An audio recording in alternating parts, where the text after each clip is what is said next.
Hey guys, wow, I've got real grey hair. Um, New chapter, massive new chapter.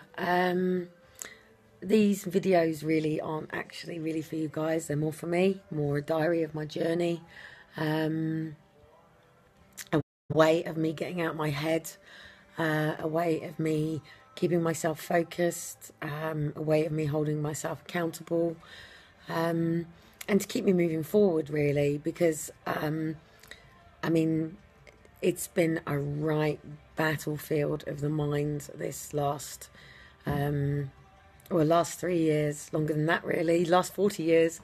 But particularly sort of this year has been one of just absolute, what do you call it? Having to learn to stand firm, having to learn to respond to ignorance and persecution and people misunderstanding me really. I've had a lot of trolling, a lot of internal, and I say internal as in this house, from this home, a lot of sort of struggles. Dean's gone, he's left today. I have a feeling that this is just all part of the journey. I don't feel that it's necessarily permanent unless he moves on. So I started physio last month, and my focus really is to get this body working. I managed, I don't know how I managed, but I managed to get the mobile phone number of Dr. Akeem for the EDS community. He's a private GP, because I've got some challenges going on with the kids, and it's very clear that they have EDS. There's some stuff that I really, really would like to say so people sort of understand what's really going on here right now. But obviously there's certain things that if I put them out, it puts me and my kids in a vulnerable situation. And I really can't do that. But obviously running FEA and Step Up Britain and being on social media has caused a lot of problems with my children's father. And it's been a long journey. It's been a long journey, but I feel that I need to protect this space, because at the end of the day, I need to be in a relationship with somebody who understands that this is my mission, this is my purpose, this is what I need to do, and I'm never, ever, ever going to let go of this until it's done. I might even grab it, I think it's in the bathroom actually. I've been going through Chris Tuck's book, which is for those who have been through sexual abuse, and it reminded me of something that I know, something that I've previously sort of been doing, but something that I haven't been doing properly. So I've started training again, because at the end of the day, when you have a healthy body, you have a healthy mind, and all this world really is right now is it is a war on your mind. It is a battlefield on your mind, and you need to sort of understand that. Yeah, understand that. But this whole thing has just caused absolute sort of, I don't know. I guess we're uncovering something that's really big in this country. When I first started designing Challenge Britain, I really was. I was just like, I'd learnt about The Secret. I'd been to Tony Robbins, I'd been to all the churches, I'd been to Buddhism, I'd gone on this massive journey of personal development. And one thing that was very clear from, it didn't matter what religion it was, what spiritual path it was, what coach you were seeing, what psychologist you see, one thing that's always been a common denominator is words, the power of words and the thoughts that we have in our mind, and how to overcome limiting beliefs and the belief systems that we have. And obviously one thing that's very clear, whether you believe in the one world order, whether you believe in all the conspiracy stuff and things like that, it's all disinformation. And it doesn't matter whether you're saying something on social media, or whether you're saying something in the papers, or whether somebody's in a meeting. You can only say so much. You can only give little pieces of information. You can only present certain amount of things, and you can't give the bigger picture. And what that's doing in this country is just causing too much confusion. And I've been in a very confused state, because on one hand, you've got this really negative world that's going on. And on this other hand, you've got this really beautiful world that's going on. And it really is about which you focus on. But it's very, very difficult to talk about a problem that's going on without fear-mongering, without causing drama, without causing trauma, and also bring the solutions in. Because you can't... There's a really good quote. You can't... I can't remember it. You can't... Something about you can't do things with the same sort of thoughts. And there's a really great quote, and I'm sure Amber's on the other side, and I'm sure she's going to bounce it over to me in a minute. But you know, you can't change your life with the same thinking.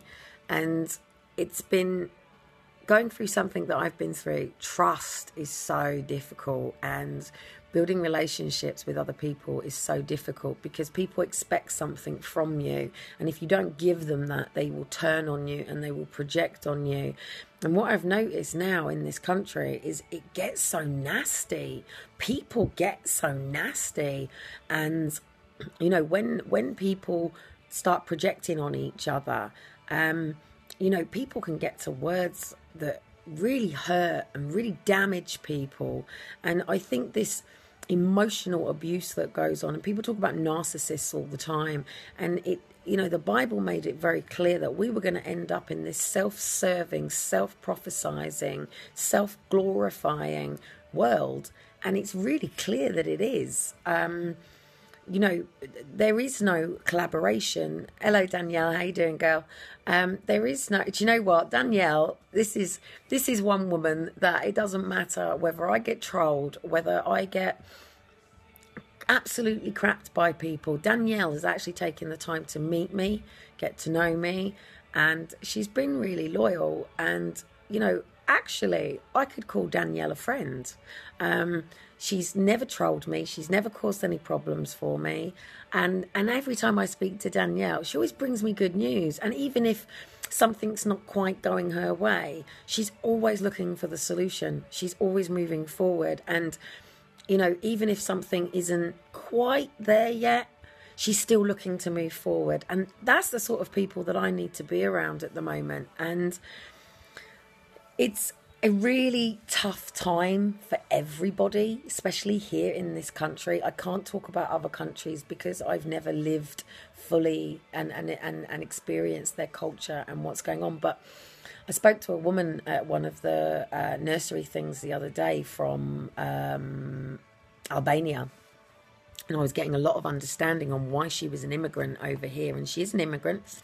And I have spent a lot of time with lots of different pockets of this world, and where I live right now, I mean, it's one of the most multinational places that I've ever seen. I mean, around the UK there's lots of different pockets, and I've had a week this week because Dean has a real issue against I don't like this word against, but a real issue with what do we call it, oh, you love me as a... Thank you, Danielle, you're so cute. I find all this really difficult, by the way, because obviously I have my own rejection issues and my own trauma that I'm dealing with. But we've had a lot of stuff, obviously, with the Tommy protest, and I got massively trolled, massively. It wasn't about Tommy. It wasn't about what he stands for. I don't know the guy, so in fact, I've never met the guy. I've never really actually watched what he's about. The only thing with Tommy that got me was obviously he was talking about the case that went on with the child trafficking from what is classed as the Muslim culture. I'm sure there are many Muslims out there who will turn their back on those that are doing that. And there was a lot of disinformation, and our community within Walk for Justice, Forced Adoption Exposed, speaking out about child abuse, the Child Abuse Inquiry, obviously has worked really, really, really hard to get things to the forefront. And what we didn't need on that particular day was all this disinformation that all these rings were coming from the Muslim culture, because that's not true. Somebody actually made a claim, because Dean was there, And he deliberately was walking around with a peace sign while they were speaking about freedom of speech, you know, this being about peace, this being about collaboration, this being about us working with the system, building bridges. So while this was all going on, which was an amazing speech, Dean had a point to prove.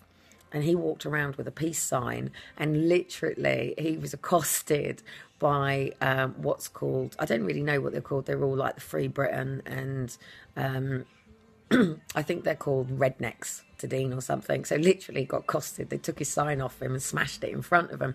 But what they didn't realise is they smashed it in front of the MPs, they smashed it in front of the media. The Guardian was stood with Dean. And I don't know where it's gone within the papers, but it was a complete demonstration that you're standing there talking about peace, but you're going to destroy a peace sign. Come on. You know, and there's all these pockets and all these subsections that's going on here in Britain, and everybody's pulling in the wrong directions and pulling away from each other.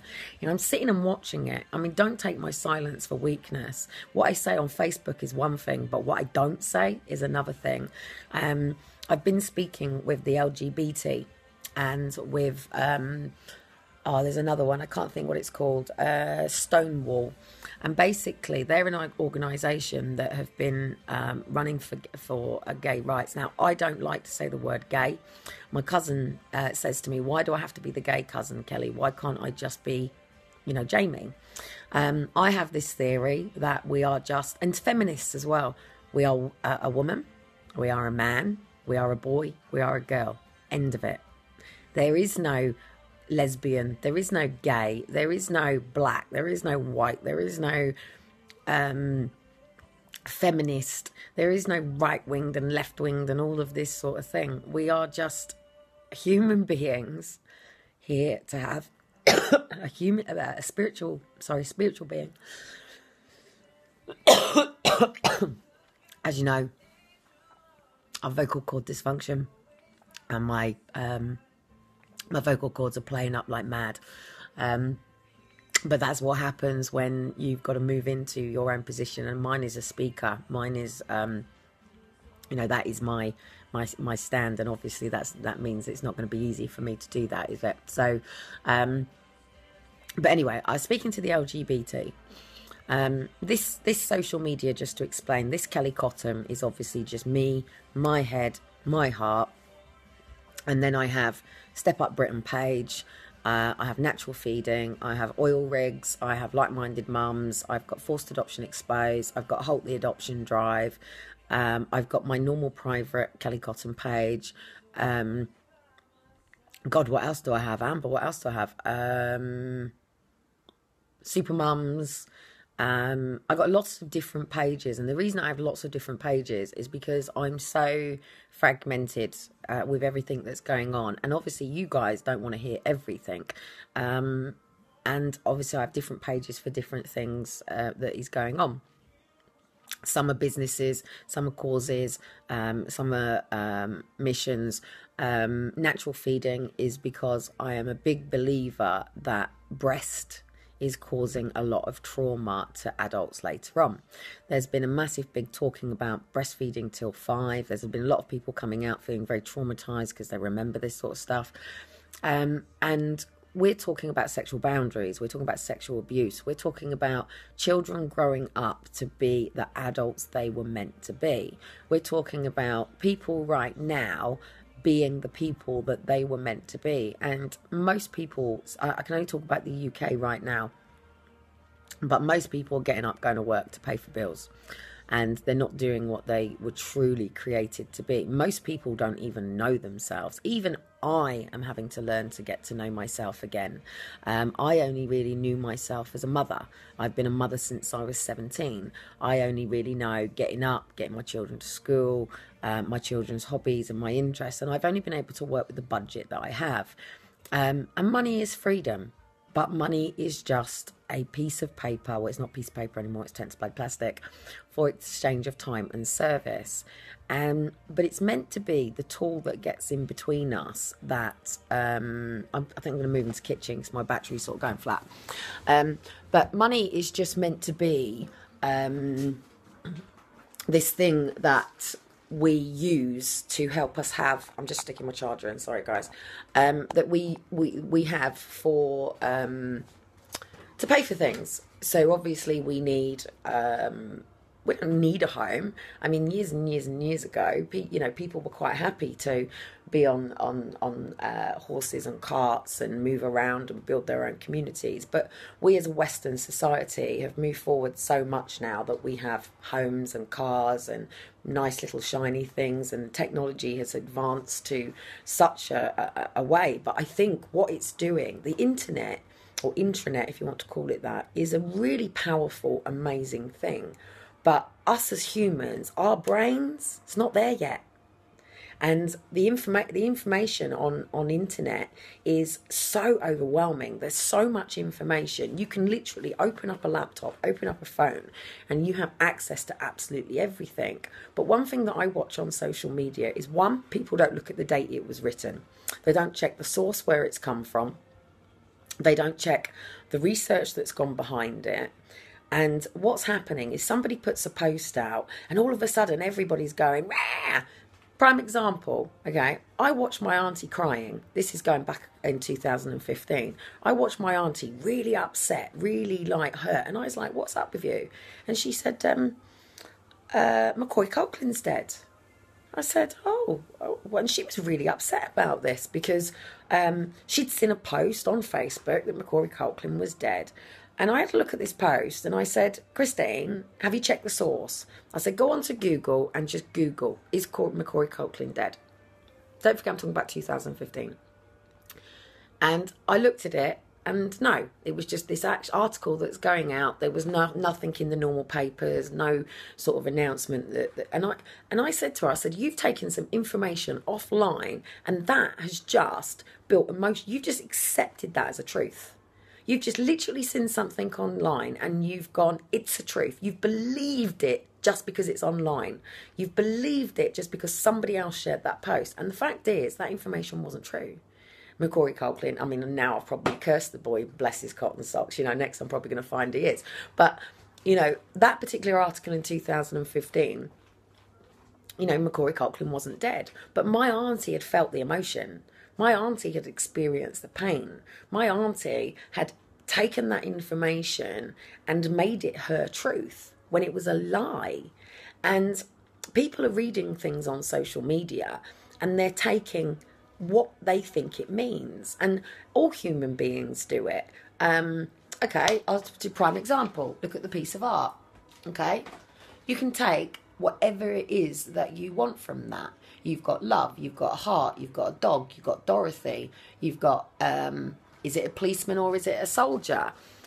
Obviously this was on a banner at Sabine's release, and the Hampstead Hoaxstead put it up on a blog, and it created absolute fuckwits in their head. What's with Dorothy? What's with the social worker? Why was there a Mother's Day banner? The Mother's Day banner is hanging in my bedroom right now.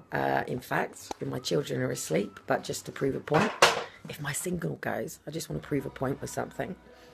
My children are asleep. I've got loads of clothes hanging around.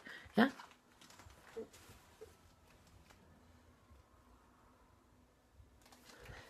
So that's the Mother's Day banner.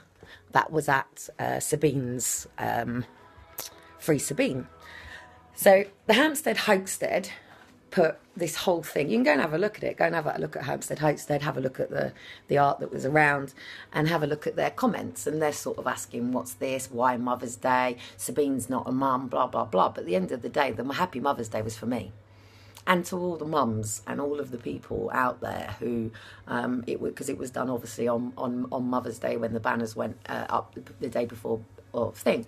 But that's what I'm saying. People will take what they think it means. Obviously, me and Dean understand what it means. We know the intentions behind it. Nobody else does.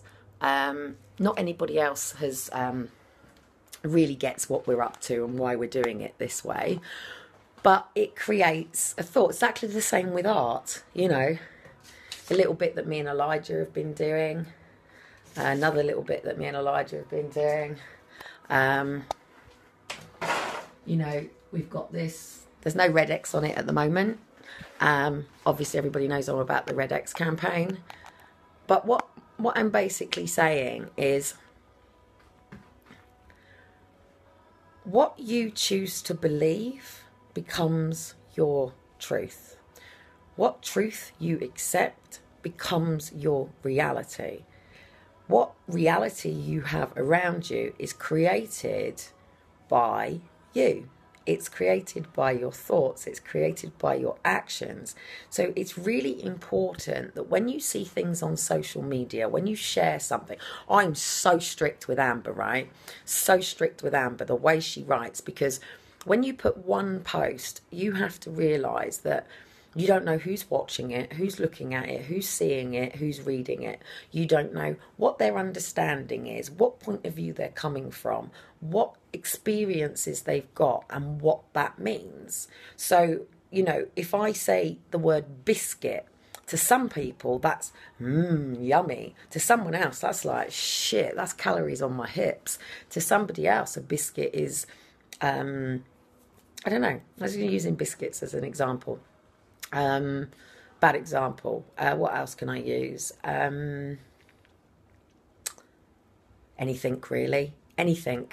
You know, whatever the word means, you can only interpret that word by your own understanding, your own meaning. And what I see a lot of what's going on with all of this stuff, we are in the middle of a revolution. We are. Yeah, we are in the biggest revolution, especially here in Great Britain. Whether you can see it or whether or not you can see the consequences or the effects of what's going on, we are in a time of taking back our heart, minds and our souls. Now, I was saying earlier on the video that I've been speaking to the LGBT and all of this stuff. Now, please, please, please, please, please. Okay, I walk as a Christian. Again, I don't like the word Christian because it's a label. But I walk with the Lord in my heart. Okay, we go through our challenges. There's a lot of people who think I'm a witch. A lot of people think I'm pagan. And I'm on my own journey because I've been through my own trauma, and I do believe that through the Lord Jesus Christ strengthens me, and I do believe in the universe, and I believe in my Ombi universe. Now, I've been really struggling to live with Dean because we live in a one-bedroom flat with 4 personalities. Okay, now when you're doing that, you have to appreciate that each person is different. Each person deals with things different. Now, Dean's got a massive big issue about rednecks at the moment and Nazis and, you know, and stamping a lot of this stuff out because, you know, nobody has the right to judge. Nobody has the right to tell somebody who they are, what they're about, what they can do with their lives. But the reason that I've been speaking to the LGBT is because the churches have now been forced to allow for adoption to the gay community. Again, I say the word gay community, you know, those that are in love with the same sex. Now, am I homophobic? No. Could I watch 2 men kiss and a woman kiss? No. Does it sit right with me in terms of when I think of a married couple, I believe in a man and woman? But that's because that's what I've been raised to believe. You know, and that's why those who are in, I need a new word for gay, those that are in gay or lesbian relationships have fought for their rights. Now, I got onto the phone to, what's it called? To, not the LGBT, to the other one. And I just said that I needed to speak to the right person. So anyway, I was finally put through to this woman, yeah? And I said to her, look, I'm not anti-gay. You know, I'm not a hater towards gay relationships. But what I was trying to get over to them was they have a right to a family. They do. But when you look at what's going on in the masses of it, it's sleazy, it's dirty, it's degrading. There are people taking children into saunas and abusing these children. And now the gay community have been protected because their laws are sexist to over 21s. But these are 13-year-old little boys, and I have an issue with this. And it's not one of these things that the police can catch. Now, I'm going to come back to this, but I'm just going to use an experiment that went on out here, right? We had police outside for the youth, right? And there's a massive issue with the police, with the children that are drug running outside at the moment, right? A lot of the kids make their money out of weed and crack and all of this stuff outside and drink.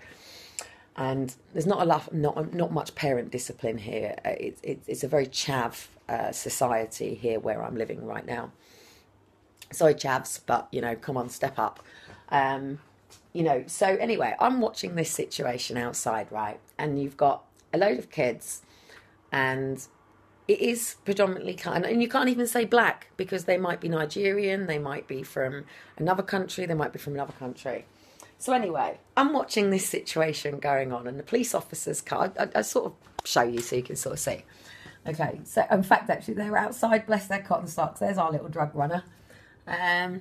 So anyway, the kids were over on the grass, and the police officer was over by the hub, right? And the kids stood on the grass, took their belts off, kicked their shoes off, put their hands up, and undid their trousers, right? And stood there and went, all right, go on then. And they stood away from the police officer, right? So anyway, the police are there. And then later on, it sort of all kicks off and things like that. Oh, bless, they are. They're right in front of my face. They're dealing drugs right in front of my face right now. So anyway, it led to an arrest later of one of the lads who'd got a bit gobby, right? And I'm watching the police officer. He's got police officers all in front of him. And I'm watching this police officer sticking his knee in the back of the kid, right? Now, me and Dean have had a bit of a humdigy about this, because at the end of the day, the police have got to step up. They've got to do something. But then there's about 19 police officers in front of us right here, right? And a couple of the kids come down and they sit on this bench out the front here, yeah? So the police are over there and the kids are sitting there, and they've got the bump bags undone. Yeah, there's a massive big camera right behind them. Yeah, so the kids have undone the bum bag, yeah, and you can see they're shifting their money between each other, right? And they were sort of dealing, and then they went their separate ways, right under the police's face, right under their noses. And I'm stood there thinking, this is ridiculous. So at the end of the day, we had Babylon, because they are Babylon. That is what this system is. If you check the Bible, it's Babylon. We are meant to live under a free society. But at the end of the day, if somebody wants to go and sit in their room and smoke crack, that's up to them. If somebody wants to go and,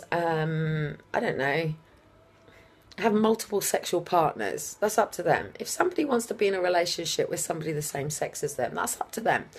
If somebody chooses to educate themselves, that's up to them. If somebody wants to train, that's up to them.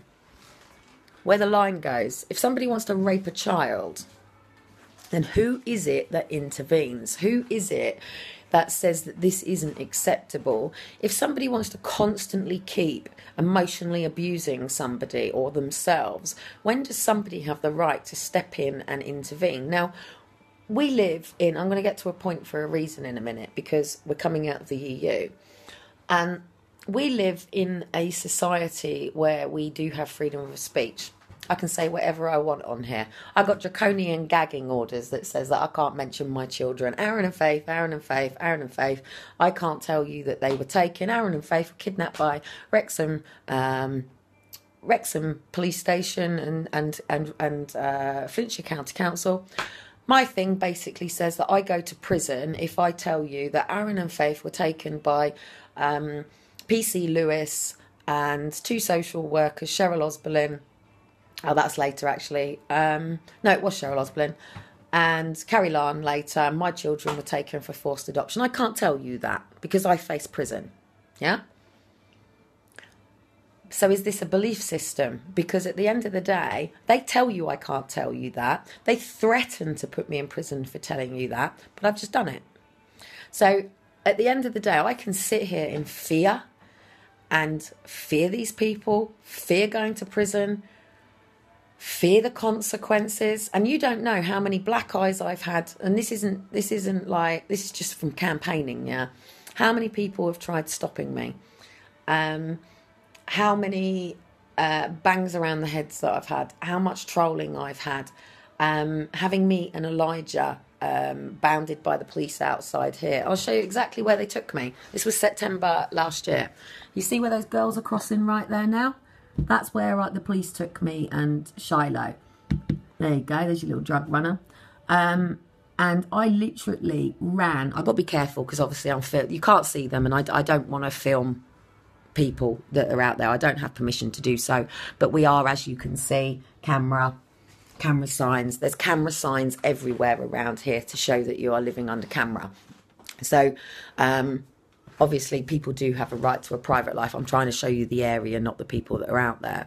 And I don't want to go over what happened, but literally when I was with social services, when I went through it with Elijah, I was told that I couldn't go through any of my paperwork. I couldn't deal with any of my paperwork. I'll show you.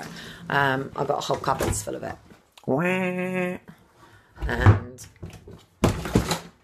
more. In fact, actually, that's a lot of FEA's paperwork and Step Up Britain's paperwork and my court paperwork. But they wouldn't let me deal with any of it, not even my debts. Now, I'm trying to move, and I've just gone onto my credit file, and bang, I've just been hitting with county court judgments for all the stuff that occurred before Faith and Aaron. I didn't know this, didn't see it, so now I'm fucked again. I'm now fucked for 6 years. But I could sit here and go, doors are closed, nothing I can do about it. Me and my children have got to remain in a one-bedroomed house. I can't move forward. But that's not true. Now, Kentucky Fried Chicken, had 9,000 no's. Actually, 4,009 or something. But anyway, he had a lot of no's. And he just kept going until he found a yes. Now, you can't make people do stuff. You can't make people take responsibility. You can't hold people accountable. You know, what you're meant to do, stick a gun to somebody's head until they do what you want them to do. Crack on one until eventually they give in. Constantly threaten them. Send them letters that say, if you do not do this, then we're going to do this. You can't force anyone to do anything. Now, the problem that we've got is all this stuff is going on in individual pockets, yeah?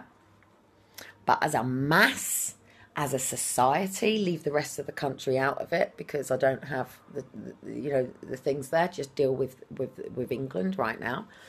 When you look around England, you see all these empty shops, all these empty buildings.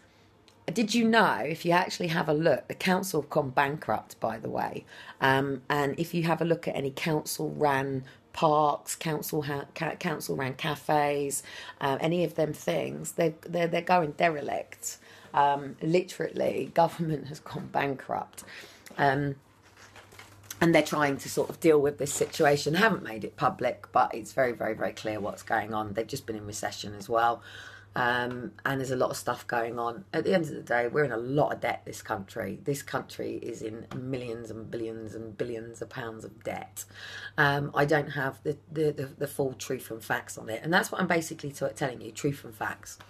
So I've got to try and bring balance to this, because at the end of the day, if you're to the left, you're working with the devil. If you're in the right, you're working with the devil. It's all about the narrow way, the narrow gate, the righteous way, the narrow walk. Every time I mention Christian stuff, I keep watching my viewers going on and off, on and off. People freaking hate it. So basically, it's all about keeping this in check, because your mind can play tricks on you all day. Your mind can tell you you can't do something. Your mind can tell you you can do something. Your mind can tell you that, you know, you can't trust this person, or you can trust this person, or you can do this, or you can't do that. And what will happen is you'll have this idea, and I'm sure, in fact, actually, I'll show you. Right, this is one of Chris's books. She's got a couple of books. This is one of Chris's. Oh, that's my dad. My dad's photograph. Say hello to my dad. Actually, I got a message off of my stepmom to say that my dad has said that he's asked for my number. It's Father's Day tomorrow, and hopefully, look, this is my man.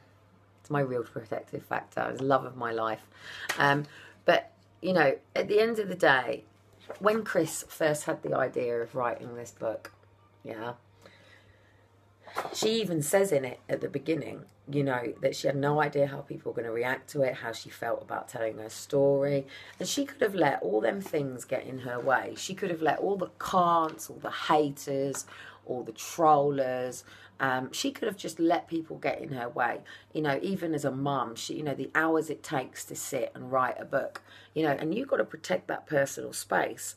And at the end of the day, she has written that book, and there's going to be people who disagree with it straight away. Look, I mean, why? I mean, I'll say it. I love Chris, but why use a picture like that? Because it doesn't always represent the real level of child abuse that goes on. So anyway, you can believe you can do something, or you believe you can't do it. And you know, Henry Ford has a great quote, you know, whether you think you can, whether you think you can't, either way, you're right. And I think what this society has done is it's created an institution that nobody's ever really questioned. You know, getting up and going to school in the morning and being there for 9 o'clock or work and finishing at 3:15. Not many people have really ever questioned this. Nobody has ever said, well, hang on a minute, why do I have to be at school for 9 o'clock? Now, if you go back to people not being able to read, I'm glad that we've got an education system. I'm glad that we've got an NHS. I'm glad that we have these things. But I don't believe that we should be profiting from people's trauma. Obviously, you know, I'm going to be writing a book. I need to be in Manchester on Wednesday because it is... It's basically coming to the end of their adoption inquiry stuff. They've done the reading. They've done all the investigations. It's not full investigation because I know full well that there's people sitting here right now that didn't get their cases in. You know, so it doesn't give a true reflection of what's gone on. Now, there were 2 people that were doing this, but they got funding to do this. They got paid by the government and by BAFA and by the universities in order to do this inquiry. So basically, they get up, they go to work, they do their job, and then they finish. Now, Anna is not going to this meeting. And why is Anna not going? Anna's not going because she's not paid to go. Okay? She's got nobody funding her to do this. So as far as she's concerned, that's it. She's done. The funding is over and she's not doing this. I disagree with this. So I'm down in Portsmouth. I've got to get up to Manchester to be at this. I feel it's important because one thing, I spoke to Anna the other day, and Anna said government are now aware of all of this stuff, but they are burying their heads and refusing to accept it. So I've been on to Isabel Troller. Obviously, people have seen on my Facebook that I have tagged her in her Twitter. Now, chances are she's not properly reading this herself, but we need to let people know that government is now refusing to accept that what's going on, because we've got this hierarchy. It's no different than being at a home. So in the house, you've got dad, you've got mum, you've got the kids, and then obviously you've got a home that you've got to run, bills that have got to be paid, fridge that's got to have full in, and it takes order and it takes structure. So we have Great Britain, obviously Scotland, Ireland. There's all these houses, there's all these roads, there's all this transport, and it takes running. You know, nobody picks up the litter. Well, actually I do, but some people do. But not everybody picks up the litter that they see on the floor. You know, people wait for people employment to do those things. There's not a lot of personal responsibility in this country. Everybody is looking to blame government, blame the NHS, blame the doctors, blame this person, blame school, blame the parents, you know, blame this, blame that, rather than actually taking responsibility and being held accountable. I too have done it myself. You know, social services have taken my kids, but the fact is I called them in. So I am fully responsible for what happened between me and my children, because I was the one that made contact. Okay, I was naive. Okay, I didn't understand what was going on in this system at the time, but I had been given information. I even had a woman telling me they're taking kids, and I chose not to believe this. So my point really is I'm in quite a hard place right now. Obviously, Dean's left today. We go through this quite a lot, but we go through this because of men that contact me, because of FEA, because at the end of the day, you know, we're wanting to get on with our lives, move forward. Also money, living in this space. And, you know, there's a lot of stuff going on within our own lives, but I've got to get my own home in order. I can't help anybody else until I get my own home in order. I am not willing now to sacrifice my car insurance, which is due on the 21st.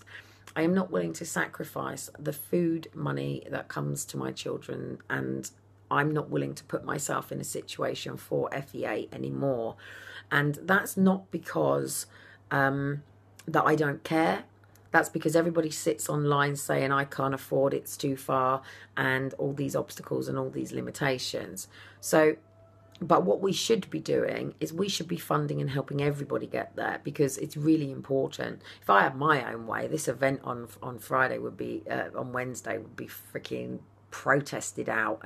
But the thing is, you can't rely on the parents, because, and back to what I was saying earlier on, people go too far with their mouths. They don't think before they act with this, okay? And like I said, with all of the disinformation, the whole point of me trying to get everybody together was to show a actual visual of how many children have been taken.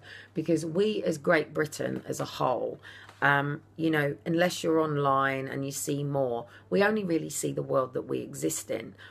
And there's all these people in their beds, and they haven't spoken out, and they haven't told people what's going on. And it doesn't matter whether your kids have been taken, whether you're going through a struggle, whether you've got bills that you're worrying about. And not everybody is really truly honest with people, because not a lot of people want to hear it. If I said to you, hey guys, how are you doing? What, you're all going to go, I'm fine. Well, you're not fucking fine, are you? Really? If I said to you, look, I want you to be true. How are you? How are you feeling? The chances are you're either going to be in some down depressive way, or actually everything is really great. But that's all down to you. Everything is only as good as you allow it to be. You cannot let somebody else take your joy away. And I've been allowing this to happen. I have been so reactive lately. I've gone through so many false accusations. I mean, the day that Shiloh was here, literally Dean just sort of went, you know, until you get a DNA test, and left. You know, I'm a faithful, loyal person. Somebody else's trust issues is not my issue, but we do need to work with each other and help each other through certain situations. But we have to be true with ourselves. We can't be truthful with other people until we're truthful with ourselves. And that communication is really difficult. So my point of ringing the LGBT and all of this was, I basically said that whatever your belief systems are, and whether you believe that you have a right to a family life, and whether, you know, gay community are to adopt children, I said at the end of the day, I want them to ask the parents. I want them to connect to the parents, speak to the parents, make sure that this adoption is legitimate. So anyway, I went through this whole conversation with this woman, yeah? And then right at the end, she said to me, lovely, she didn't react, she didn't get shitty, she was a lovely woman. She just said, I've listened to everything that you've said, and I feel that I need to terminate this conversation. So I said to her, that's okay, please do terminate this conversation. However, I would have rather have dealt with the people who are the lawmakers, so you can speak to your community yourself. But because you're choosing not to do so, I'm now going to have to sit on your social media and completely troll it with this information. And if you choose to block me, I will open another account. I said this could have been done in such an easier way, but I still need to get that information into the community. Now, when people don't like what they want to hear, and when you bring people truth, it gets their goat and they react to you. When I get trolled, I know full well I have just smashed something in that person and they are projecting like mad. Take Walk for Justice for starters. No disrespect, but Sid is a lone wolf. He's been on his own. He hasn't had a relationship with his kids, but obviously he's in hospital and now people are around. So I make a comment and I get trolled like mad. Now, I don't want to be disrespectful to the family at all. Same with the Tommy situation. I got trolled like crazy. But what that does is it beats me down, and it gets me to a point where I just want to fuck you all off and just quit. But that's not fair, because Danielle doesn't troll me. Amber doesn't troll me. A lot of other people don't troll me. The trolls are there for a reason. My iPhone's just let me know that my storage is completely full. So, I'm going to get off, but my reason for doing this is I need to be the best version of myself for my children. And the first time I ever spoke out, when I did my gag down at Downing Street, and Arjuna actually said she can tell me the time and date that we spoke and what I said, and she said it just rang in her ears. And I said, if mum's not right, the kids are not right. So I've got to get myself right. I'm struggling with my body, very much so. Am I struggling with my body? I've got grey hairs. I'm not going to say can't afford, but the money is not there at the moment for me to cut my hair. I have one pair of jeans that have got the arse out of it. I've even got a pair of leggings on right now. Do you want to see my knee? Yay! Okay, you can call it fashion. I call it the fact that I'm living through Free Cycle and Gumtree at the moment, and the money is not there to go into shops normally, charity shops, things like that. But all of us have to know ourselves, and until we can stand firm, knowing who we are, what we're about and what we stand for, we're no good to anybody else. And I believe in reuniting families, and it just comes down to a breakdown in communication, accepting each other for their differences and supporting each other. Now, my family really hate the fact that I speak out. I have a very, very private family. My partner is a very private person, and obviously I'm choosing to speak out. Now, it's not about attention seeking. It's not, oh, hey, Kelly Show, watch me. This is just because there is a lot of stuff going on in this country, and people have got to start. There's no point me telling you everything that's going on. I need to speak to the right people. Now, what I'm finding is the right people don't want to speak to me because they don't want to hear the truth. So this isn't quite easy at the moment, because I'm having to push my way through. Now, I could train hop. I could get myself to Manchester, but I've got 2 little babies with me. And don't forget, bless Danielle, you know, she held Shiloh for me while I spoke at the conference where they did the adoption reading. And I said thank you to her, and next minute I have a social worker letting me know that somebody had reported me. And luckily I was dealing with social services at the time, and I explained the situation. I got trolled all over. It's Yolanda. You know, Yolanda is my biggest troller. She has this massive issue with the fact that we took, well, not me, I actually had nothing to do with it, I just said it was a good idea, took Edward Timpson's house for 28 weeks. And she finds this personal. Now, at the end of the day, there's people in position right now that have, they don't have the power. This is the problem. There's people in positions, but nobody has the power, because nobody has the power. They're just in paid positions in jobs to do a job, but nobody actually has any authority to govern this country. This is the funny thing about it. The courts actually don't really have the authority. The police actually don't have the power that you think that they have. Social workers actually can't remove